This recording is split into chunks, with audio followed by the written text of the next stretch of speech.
10 سال کی لڑکی ہے ارم جی، وہ ایک گھر میں کام کرتی لاہور میں اس کے اوپر تشدد کر کے ہاں جی، اور کچھ پیسے چوری کے الزام میں اس کو اس کی مالکن نے اتنا مارا کہ اس کی جان ہی نکل.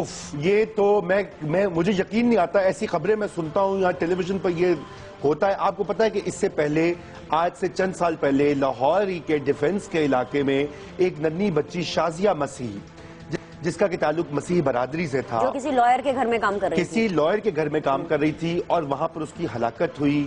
اس کے وہ پرچہ ورچہ ہوا، مگر لائرز نے سب آگئے اپنے وہ بچانے کے لیے. ساتھی کو برادری پوری آ گئی، انہوں نے کہا ہم نہیں ہونے دیں گے.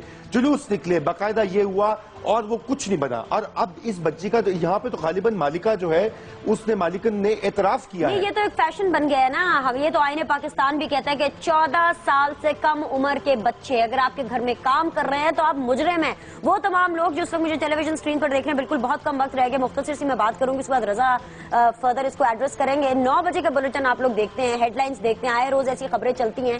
آپ لوگ اپنے گریبان میں بھی جھانکیں کس کس گھر میں 14 سال سے کم عمر کے بچے چائلڈ لیبر کر رہے ہیں، گھروں میں کام کر رہے ہیں. اور اگر آپ لوگ کو بچوں کی ضرورت ہے، اگر آپ لوگ کو ورکنگ ہینڈز کی ضرورت ہے، تو کم از کم ان کے ساتھ بچوں جیسے سلوک تو کریں. آپ سب کے اندر ایک مجرم یہاں پر موجود ہے، پلیز ایسے کام مت کیجیے. پاکستان میں جو اعداد و شمار ہے اس کے مطابق تقریباً 85 لاکھ کے قریب جو ہیں چائلڈ لیبر کے زمرے میں کام کرتے ہیں بچے. اب یہ فگر ابھی کم ہے کیونکہ یہ ہمارے یہاں سرویز جو ہوتے ہیں ان کی جو اوتھینٹسٹی ہوتی ہے وہ مسئلہ ہوتا ہے. لیکن اگر آپ مان بھی لیجئے کہ 85 لاکھ بچے کام کر رہے ہیں تو یہ لمحہ فکریہ ہے پاکستان کے لیے. یہ بھی یکدم نہیں جائے گا. نظر میں آپ جانتے ہیں کہ ارم کون تھی؟ جی، ارم وہ بچی تھی جس کا باپ فوت ہو چکا تھا. جب تک اس کا باپ زندہ تھا وہ کام نہیں کرتی تھی. جب اس کا باپ فوت ہو گیا، ظاہر بات رشتہ داروں نے کہا کہ بھئی آپ لاہور جائیے، لاہور میں کام کرتے ہیں. ہاں جی، کام کرتے ہیں. یہ وہ اپنی زندگی سے ہی ہاتھ دھو بیٹھی. جن لوگوں کے باپ مر جاتے ہیں کیا وہ لوگوں کے گھروں میں برتن مانجتے ہیں؟ مجھے اس کا جواب دے دیجیے فائنل نوٹ کے اوپر. اس کے بعد فائنل بالکل برتن نہیں مانجنے چاہیے اور ہمیں شرم آنی چاہیے کہ ہم اس کی اجازت دیتے ہیں. ہم اپنے اڑوس پڑوس میں نے بھی دیکھا اپنے پڑوسیوں کے ہاں بچے جو ہیں وہ صفائی کر رہے ہوتے ہیں 10-12 سال کے، اور میرا دل انتہائی دکھتا ہے. اور کبھی آپ ان سے بات بھی کیجئے تو وہ کہتے ہیں آپ ہمارے معاملات میں کیوں مداخلت کر رہے ہیں.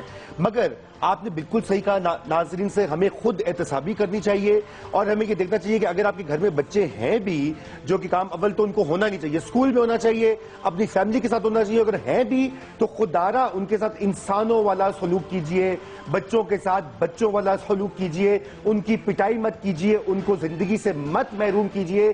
یہ سب سے بڑا ظلم ہے اور جہالت اور اندھیروں کی ایک نشانی ہے اور اس کو ختم کرنا ہوگا. پاکستان سے کب تک ہم ایسی چیزوں کو اپنی معاشرے میں دیکھیں گے؟ کیا یہ بھی کسی کی سازش ہے؟ کیا یہ بھی امریکہ کی سازش ہے یا اسرائیل کی سازش ہے کہ یہاں پہ بچے کام کریں آپ کے گھروں میں؟ بالکل یہ اس میں ہمارا فالٹ ہے، ہمارے معاشرے کا فالٹ ہے. اس کے اوپر توجہ دیجئے اور اس برائی کو ختم کر دیجئے.